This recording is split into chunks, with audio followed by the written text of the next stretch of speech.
Mbunge wa Kasipul Charles Ong'onde Were aliweza kupigwa risasi na kuuliwa baada ya kumaliza shughuli zake za bunge siku ya Jumatano.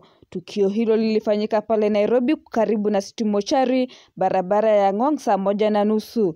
Inasemekana kuwa watu wawili waliokuwa na pikipiki walikaribia gari lake huku mmoja akimpiga risasi kwa karibu na kumwacha dereva wake. Tukio ambalo lilionyesha wazi kuwa Were ndiye aliyekuwa mlengwa. Katika tukio hilo alipelekwa hospitali ya Nairobi huku akitangazwa kuiaga dunia alipofika kutokana na jeraha ya risasi. Haya yajili siku kadhaa baada ya mbunge huyo kusema kuwa maisha yake ya hatarini, huku akisema kuwa wanamtafuta hata sio watu kutoka bunge lake. I've been very keen for the last 6 months, including the latest. And allow me to spill the bean today, because I want these things to be in the public domain.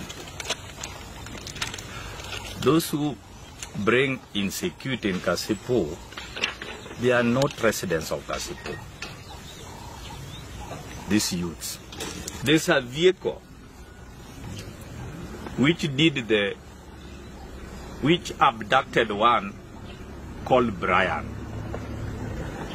These vehicles moves around in Oyugis with different number plates.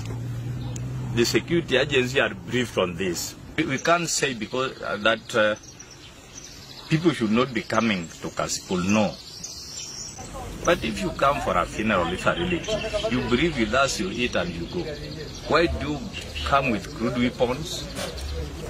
Even for example, if one is an aspirant, najua mtu anatakaga kiti. Si ukuje tu nyemelea watu hivi utapewa. Lakini ukikuja na fujo tutakupea. Huku pia mbunge huyo akitajwa kwa visa vya kiusalama katika eneo lake. Viongozi kadhaa wametuma pole zao kwa familia na kwa watu wa eneo la bunge lake wakimumunia sifa Were kutokana na utendakazi wake. Were amekuwa akitumikia wakazi wa Kasipul na hii ilikuwa muhula wake wa pili kama mbunge wa Kasipul.